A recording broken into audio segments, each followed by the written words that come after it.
कृष्णपाल जी के निवास पर हमारे सांसदों की बैठक थी।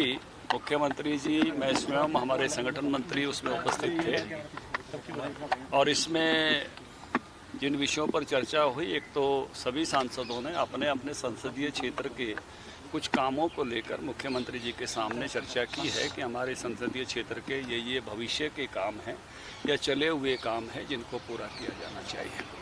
दूसरा विषय, आगामी जो नगर निकाय का चुनाव होना है उस पर भी हमने चर्चा की है। हर संसद के क्षेत्र में कुछ न कुछ नगर निकाय हैं, नगर परिषद, नगर पालिकाएँ, उस पर चर्चा की है। तीसरा, 14 तारीख को आदरणीय जगत प्रकाश जी नड्डा हमारे गुड़गांव कार्यालय का उद्घाटन करने आ रहे हैं, तो उस पर भी हमने चर्चा की है।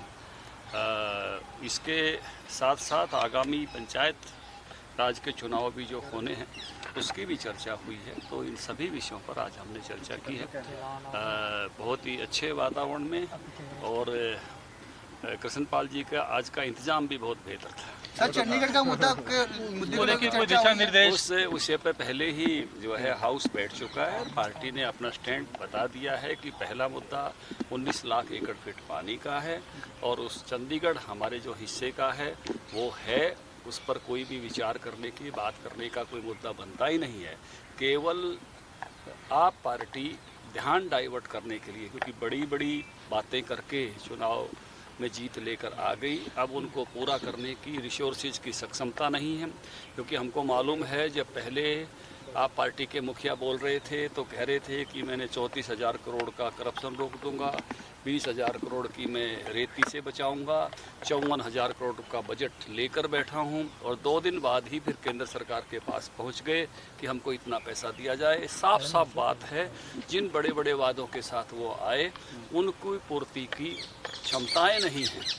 तो हमारे यहाँ पहली कहावत है कि घर में अगर बहुत ज़्यादा चीज़ें डिमांड की जा रही हों, पूरी नहीं होती हों, तो कुछ चतुर लोग पड़ोसियों से झगड़ा कर लिया करते हैं कि जिससे जो है घर वाले वो डिमांड उधर पीछे रह जाए, छोड़ जाए। ये ऐसी ही टैक्टिक्स जो है उन्होंने अपनाने की कोशिश की। 14 तारीख को जो नड्डा जी आ रहे हैं, कोई जनसभा भी रहेगी उस दिन या केवल कार्यकर्ता सभा रहेगी, जनसभा नहीं रहेगी। हमारा जितना भी कैडर है, हमने तो जो है लोकसभा के सभी कार्यकर्ताओं को आमंत्रित किया है। फरीदाबाद लोकसभा और गुड़गांव लोकसभा, उस दिन बाबा साहब भीमराव अंबेडकर जी की जयंती भी है।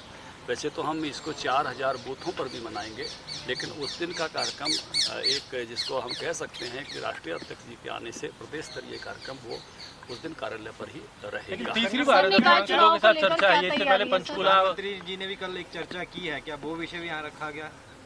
एक चर्चा हुई माननीय संतोष जी के साथ। संतोष जी की जो चर्चा थी वो कुछ, जिसको मैं कहूँगा कि राष्ट्रीय स्तर के विषय और जर्नल विषय थे।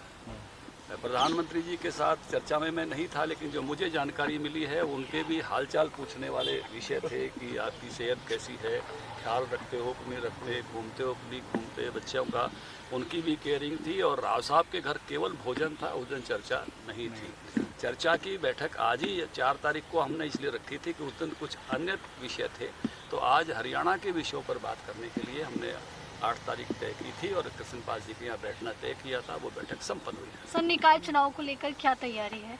जोरदार तैयारी है। हमने अपने इंचार्ज लगाए हुए हैं और हमारे जो है कार्यकर्ता काम कर रहे हैं। हमारा महिला मोर्चा 1 लाख नए मेंबर बना रहा है वहाँ पर। उससे पहले युवा मोर्चा लगा हुआ था, उन्होंने मेंबरशिप की है। अभी SC मोर्चा काम कर रहा है और पार्टी पूरी तरह से चुनाव लड़ने के लिए तैयार है।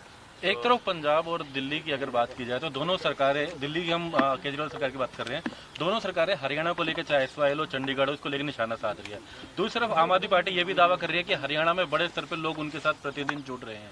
इसको लेकर के क्या कुछ कार्यकर्ताओं की पदाधिकारी ड्यूटी लगा रहे हैं क्षेत्र में जाकर? जानकारी है 349 स्थानों पर उत्तर प्रदेश में जमानत जब्त हुई है जितने लड़े थे। उत्तराखंड में 70 लड़े थे, 68 पे जमानत जब्त है। और 39 लड़े थे गोवा में, 35 पे जमानत जब्त है। इसलिए वो अपनी संभालें। एक ट्रक के पीछे लिखा हो तो तेरी देख, उनके हालात वो अपने संभालें, उनको अपनी चिंता करनी चाहिए। हरियाणा में सब पार्टियां बड़ी मजबूती से अपने स्थान पर है, जिसको सेल्फ आउट होना कहते हैं। ऐसी स्थिति पंजाब में हुई उसके और कोई कारण नहीं है, क्योंकि कांग्रेस पार्टी ने जिसके नेतृत्व में चल रही थी, मीडिया ने लिखा बड़े बेआबरू होकर तेरे कूचे से निकले हम, कैप्टन साहब को बाहर भेज दिया। उसके बाद 2 आदमी बनाए, वो दोनों लड़ते ही रह गए।